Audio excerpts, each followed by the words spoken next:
Greetings and welcome to the Warhammer 40,000 Kill Team video, where today I'm going over explaining why Kill Team has a power creep problem. But before we get into things, please remember to like and subscribe as well as comment. Let me know what you thought of today's video if you found it useful and helpful. Remember, I've got a Discord you can check out for free in the episode description below, an affiliate code at Games, and an affiliate code Discord code at Crossfire Games, and a Patreon if you want to give me some more support. But let's get on with today's video. So yeah, I'm going to be discussing the power creep problem we have using my own insights via like game experience, as well as, you know, because I used to playtest for Games Workshop or Underworld, as well as just a few other factors, highlighting what's wrong with the game and, you know, also highlighting why it's happening and, you know, breaking some misconceptions people have about power creep with Kill Team. So let's get on with today's video. So what's up with Kill Team at the moment? So newly released Kill Teams are dominating the game, and the game seems to be ramping up the power of Kill Teams with each new release.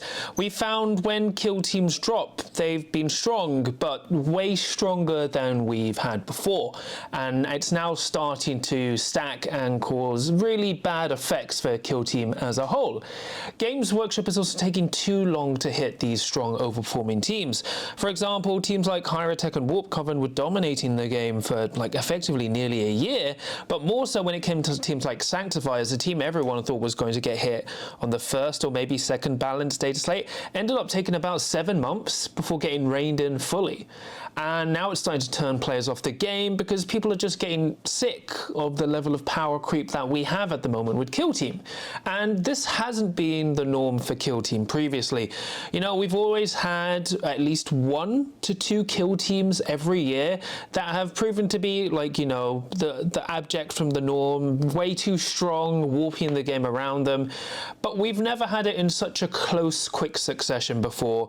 You know, in the last, like, if you look at the last year of Kill Team, or like before it was 1 or 2, this year we've had 4 or 6. You know, this isn't good, and it's very different because when you just have 1 or 2 teams just dominating, you can kind of just go, ah, it's just a blip.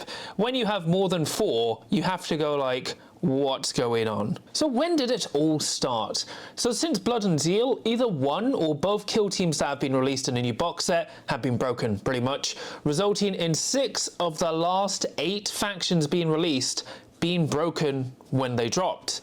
So it did literally start with Blood and Zeal. Now, I've always stated the meta we had just before Blood and Zeal was released was one of the best metas the game has ever had. It was really, really well balanced, and it only lasted for like 4 weeks. Then Blood and Zeal dropped, and then like the Fire Nation attacked, and then everything changed. So Goremongers, they even now are still a huge gatekeeping team because of how they work as a melee team, but they were broken. They were only really kept in check by Sanctifiers and some elite Kill Teams. Then you had Sanctifiers. They were absolutely broken on release. They punished you for moving out of your drop zone turning point 1. They needed an emergency nerf, and then 2 balanced data slates to be fully checked. Well, 3 balanced data slates to be fully kept in check, right? And the Sanctifiers dominated the game for such a long time. Battleclade were fine on release.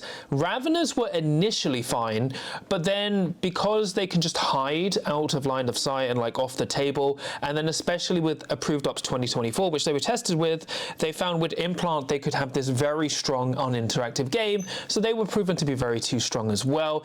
Even like for WTC, the World Team Championships, a lot of teams that wrote off Raveners found them to be way too strong, and if they didn't properly prepare for them, had to sacrifice a lot of games just to try and stop Raveners from dominating. Then we've got Deathwatch. They are effectively one of the best elite kill teams in the game. Very, very power crept. We have Canoptic, who are still one of the best kill teams in the game. They have actually seen the fastest emergency nerf we've seen in terms of when a faction has their first balanced data slate, usually they don't get touched too much. Canoptic were changed heavily, and they're still the best faction in the game. Stealth Battlesuits, they're actually fine. They could probably use a buff, same with Battleclade. And then Wolf Scouts are now also likely the best elite kill team in the game and are very power crept too. So as you can see, out of the last 8 kill teams, 6 have been very problematic on release, which is not good. And as of the time of this current video, Deathwatch, Canoptic and Wolf Scouts are dominating the game. So something's clearly happened during design from Blood and Zeal onwards. What are the causes of power creep? Believe it or not, it's really not intentional. After, like, I've had a lot of interactions with Games Workshop over the years. I used to playtest Warhammer Underworld for them. I've watched their videos, design interviews. I've chatted to developers and staff at numerous events. They do not like power creep. Games Workshop, believe it or not, actually hate power creep. They would rather you buy their miniatures, like you buy their stuff because you like the miniatures, you like the narrative. Rules are literally like a tertiary thing for them. Now, like when they come to design stuff, it always comes with models first. It's never about rules. The only time they really change stuff in terms of rules pushing sales is when it comes to a new edition and they want to either change how people construct or play stuff to encourage what was weak before to make it better and tone down the stuff that was strong, just to cause, like a change in terms of rotation, not actually forcing you to buy new stuff because it's broken. It really isn't to drive sales. And now this is like a common argument, like I see people drop where they go, oh yeah, the reason everything's power crept at the moment is because they're trying to boost sales. This doesn't make sense with Kill Team. Since Gallodark, so since Into the Dark dropped, every box set has sold out on pre-order. Now, if you're telling me people are watching, like, for example, my reviews, fast forwarding it at like times 50 speed so they can condense a 30-minute video into like 30 seconds to 60 seconds and then immediately pre-order stuff, you are living in bizarro land. Even with leaks don't even cover the rules as well as they do on launch. Kill Team has just sold out due to high demand, mainly due to Warhammer 40,000, but because people just love the models as well, and heavily due to Warhammer 40,000. It's literally not to drive sales, because everything is sold out on pre-order before people know anything about the rules. Everything is like models first when it comes to sales. Now, what I think is driving power creep is likely due to a combination of flawed design theory at the design stage, as well as short deadlines. When I was playtesting for Games Workshop, sometimes, you'd hope you'd get 8 to 6 weeks to test something before it goes to print. Sometimes we had 4 weeks. Very rare scenarios, we had 2 weeks. Now, I don't actually know what the design time frame is for Kill Team, but generally when Games Workshop design stuff, they design stuff 18 to 24 months in advance, and if it does have a high release window, hopefully they're getting 8 weeks to test stuff, but it wouldn't be surprising to me if they get 4 or even like 2 weeks in some scenarios, which could be a contributing factor to this. So of course, if you don't have enough time to test stuff, you have to go like with the first pass effectively. So maybe that's why we're like seeing stuff being missed and that kind of stuff, to kind of like, even though it's not really defending Games Workshop, because clearly they should be giving more design time if that's the case, but it's kind of highlighting that it's not always the rules developers and playtesters' fault, because they literally may not have enough time to fully iron out everything. But there has been one key focus that I have seen, like if you listen to a lot of the design interviews, they would always focus on like literally the thematic side of the rules. That's why I've been saying it's thematic. Literally, it got to the extent where they didn't really care about balance and focused more on how rules feel. Now, the problem with this is I don't think it's bad to have thematic rules. I actually think it's good to have factions feel like how they should play in the lore, but you have to do it in such a way that you can rein it in so it's still balanced. Now, my biggest example to this is Warhammer 40,000 7th edition, where they literally threw balance out of the window and wrote factions as if they were working thematically, which you may think is fine until you played Eldar and they gave Eldar D weapons. So they had D weapons in normal 40k, so they had beyond strength 10. So they would just literally banish stuff, which fit the lore, but was not at all balanced. And I feel this is where Kill Team is at the moment, where they've gone like, yeah, we're going to write them to have the most thematic, complex rules ever that really reflect the background and narrative of the Kill Team. If it's problematic, we'll fix it in post. Maybe because partly, as I said, due to them not having enough design time. But also another contributing factor has been that strong teams have also taken far too long to get brought into line. For example, Hierotech and Warp Coven, they took a year to get brought into line. Sanctifiers took several months, way longer than they should have. And it's kind of worrying that maybe they did want like the developers wanted that to be the baseline level of the game, which is not healthy. Now, I'm also saying these teams shouldn't be like absolutely destroyed. Like, for example, the nerfs to Hierotech and Warp Coven are too severe. But it felt like they needed to do something because they'd left those teams in such a strong place for such a long time. Now, another contributing factor was that the power level of teams at the start of the edition was too much. So, you know, you had like Legionary, Novitiates, Inquisition, way too strong for what the game should have been at.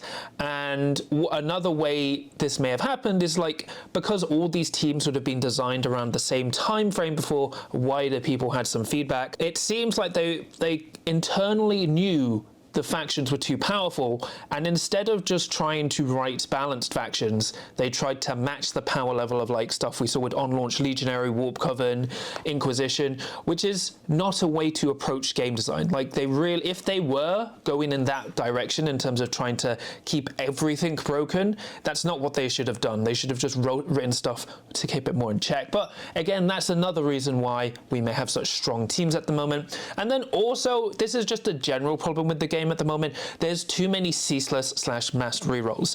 This may get like its own dedicated video, but my biggest problem with this edition at the moment is too many teams, especially top tier teams, have ceaseless balance, or also relentless. So effectively they're rerolling all their dice. And a common thing when you look at these top teams is they all have massed rerolls and they all hit on freeze.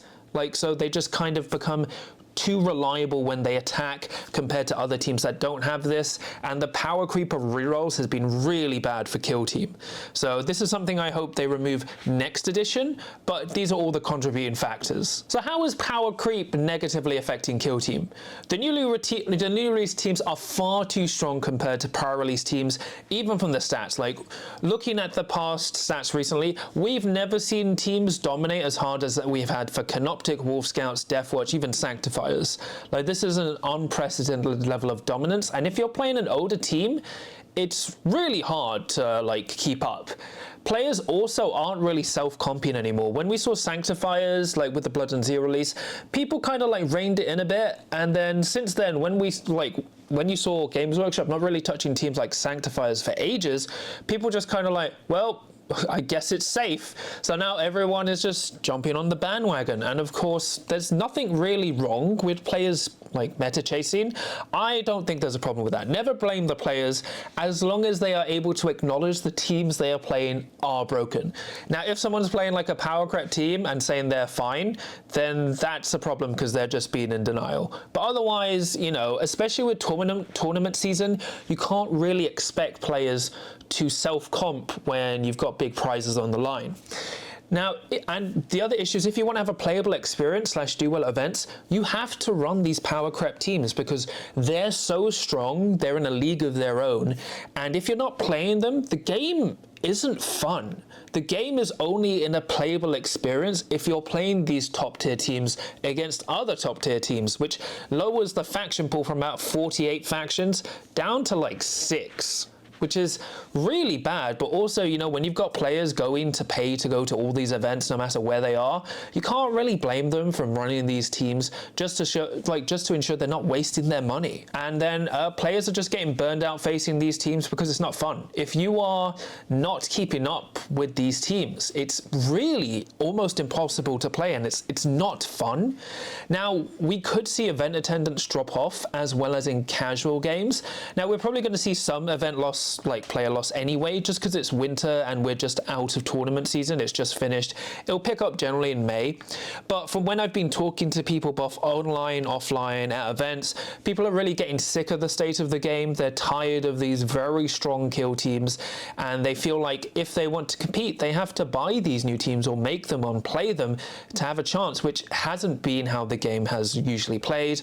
And yeah, it's even seeping into casual games. People who just play for fun are finding, from my reviews and chatting to people, they're just finding it too warping. They're like, you know, I usually just play with my friends once a week or like at home with the family, and we're struggling to have balanced games because we like buying the new stuff to play the new teams, and are finding like either one or both of these teams are far too warping for our own casual games, which is just really bad, because you could understand if it was only tournament games, you know, and then like you lose attendance that way, but when it's seeping into casual games, it just makes people not want to play the game and play something else instead. So how can Games Workshop fix it? It's not all hopeless. Now, I've seen a lot of people arguing for community comp, you know, like, oh, we should just do it because Games Workshop aren't doing anything.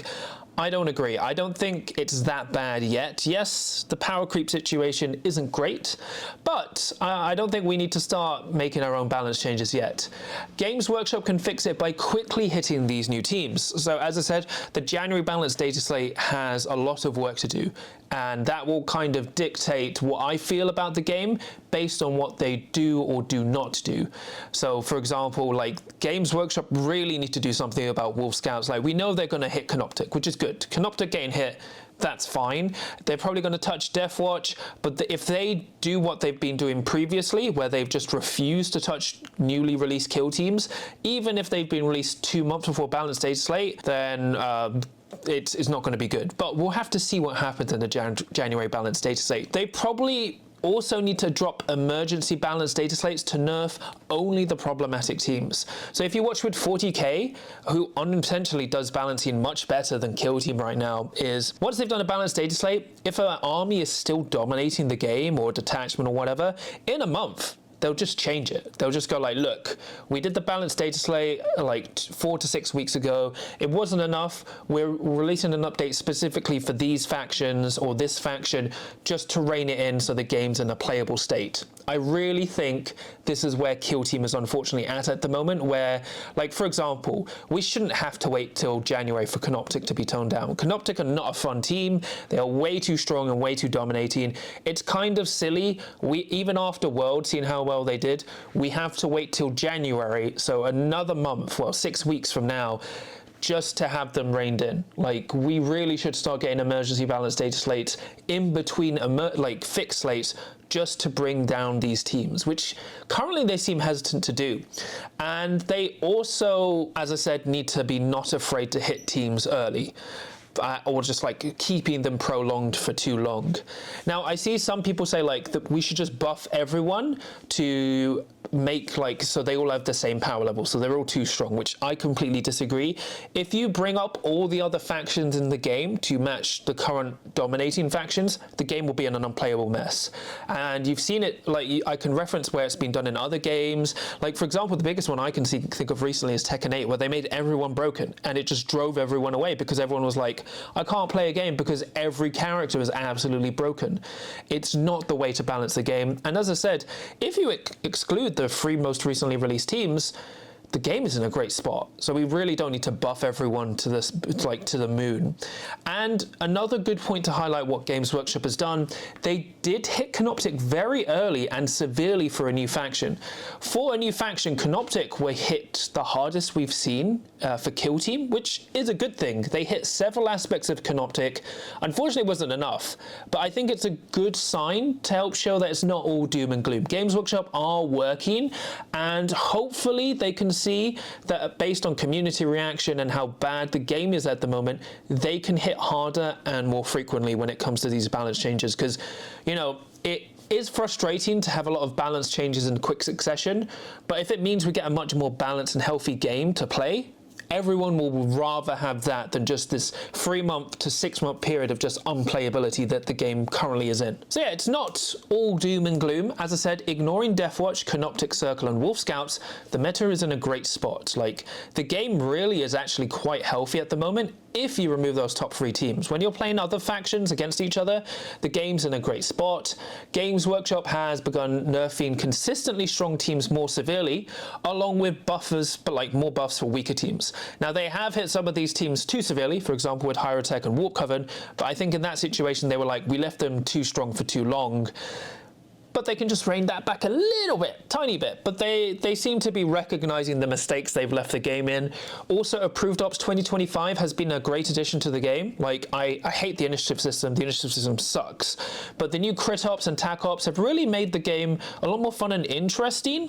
Like, now you have to consider the Crit Op. Teams who play, like, Tac Ops now have to play them in different ways and have found the new Tac Ops playable for them if they were bad before, which has been really, really good. And we're getting more consistent and regular clarifications for kill teams. If, like, in terms of like FAQs and erratas, they're finding out more stuff and they're fixing it very quickly, which is good. Now, there's some things I don't agree with what they clarify, like with the smoke grenade change and then saying, oh, this is how we intended accurate to work all along. Those were sus. But in general, we've had really nice, fast clarifications, which have been good. Right, there's a lot of good work Games Workshop has done, and we're also not at the level of power creep that CCGs, so collectible card games, X-Wing, as well as like Atomic Mass games, stuff like, you know, Shatterpoint and Marvel Crisis Protocol. We're not at that level of power creep.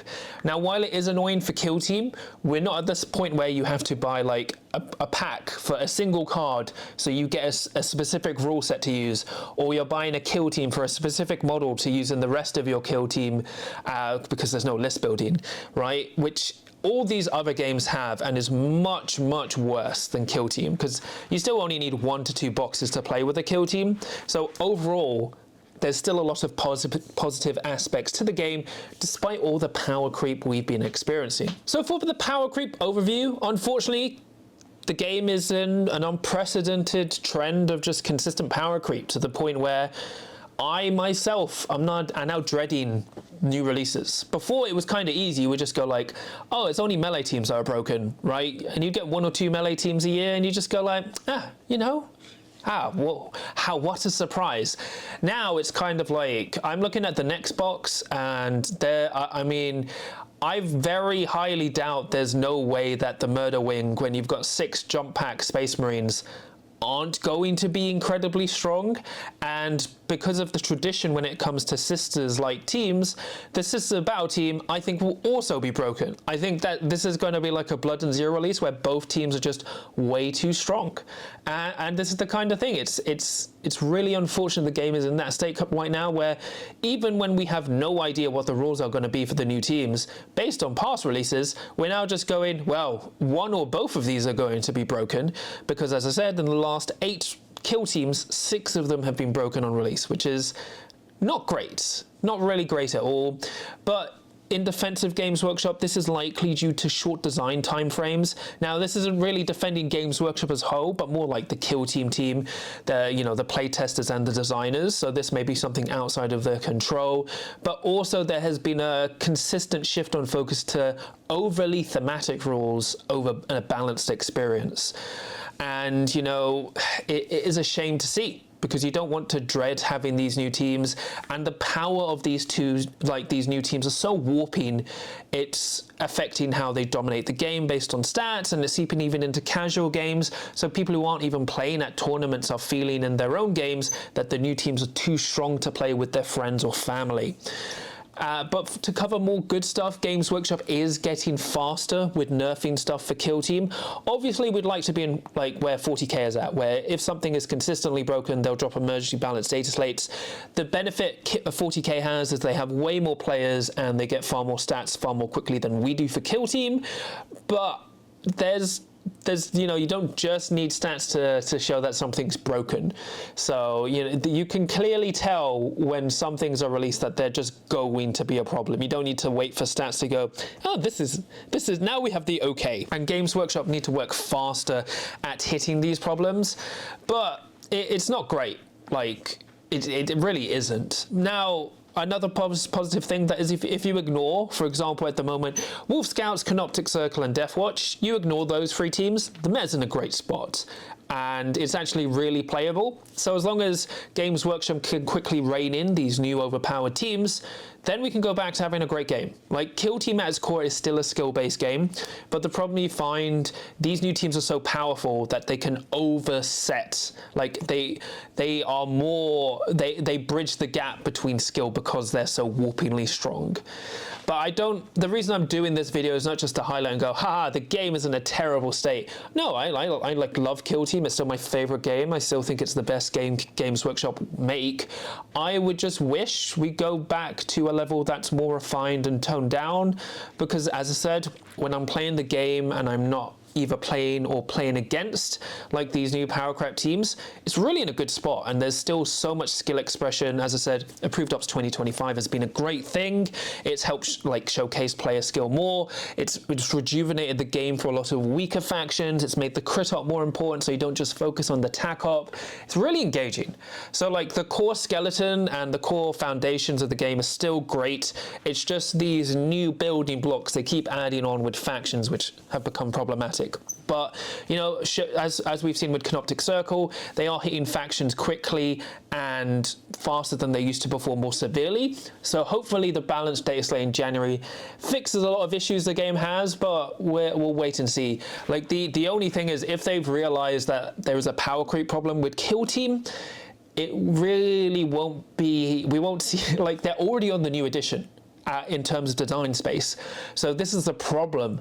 If they're trying to rein things in, and if we are in a state of continued power creep, we won't see things get better until the new edition drops in 2027. So, but if it's maintained by quick nerfs with balanced data slates to newly power crap stuff, then it shouldn't be so bad. So hopefully this video kind of explains why power creep has happened. It's not due to sales. It's never due to sales. It's just all by accident, which may seem bizarre, but unfortunately it is the truth. Games Workshop don't design their games with power creep in mind. They design it because they want you to buy their models, so they try and design the best models, because there's literally no way you can see the rules before stuff instantly sells out on pre-order. But hopefully it makes sense. I've tried to break it down more. Let's try and bring a balanced take, because yeah, I've seen a lot of people argue, oh, it's due to, they're trying to power creep the game due to sales. As I said, everything was sold out on release since Into the Dark, almost what, 3-4 years ago. They don't need to worry about that. And it's also to highlight that things are getting better. It feels quite bad right now, not gonna lie, but I'm trying to highlight there's still good elements, such as with Approved Ops and that Games Workshop are buffing stuff buffing and nerfing stuff faster. So yeah, you know, it does come down to the January balanced data slate, but I'm trying to have faith to believe. That's pretty much it for me today. Please remember to like and subscribe as well as comment. Let me know what you thought of today's video, if you found it useful and helpful. Remember, I've got a Discord you can check out for free in the episode description below, and a link at Element Games, and a link at Discord code at Crossfire Games, and a Patreon if you want to give me some more support. And I'm just going to shout out my patrons. So for my adepts of the crit, I have 4 of the big: Cruddy, Vadim, Alexis, Arlix, Marshall, the Houston Toad, Dan, Amorphium, Draken, Fangzu, Lucas, Graham, Tom, Mr. Meatward, Dada Goldens, Nix, Super Cow, and then for my veterans of the crit, I have Yugung and Rolling Zeros. So thank you so much for your support. It really means a lot to me and helps support the channel. But yeah, that's a bit for me, you know, this week. I was going to do 2 videos, but with work, struggling to find the time. So I think I'm just going to stick to 1 video a week for now. I've still got a lot of stuff scheduled. I've got a special holiday video coming up soon. It's going to be so much fun. So yeah, I have a lot of stuff to schedule and record, so this should be cool. This video I wanted to get out because I do think the devs are aware that there's a power creep problem, but I also wanted to clarify some like myths and misconceptions people have, and hopefully this is in a balanced way that people understand more, so it's not all doom and gloom. But remember, no matter how much power creep there is in Kill Team, you always have a chance to win as long as you can roll a crit.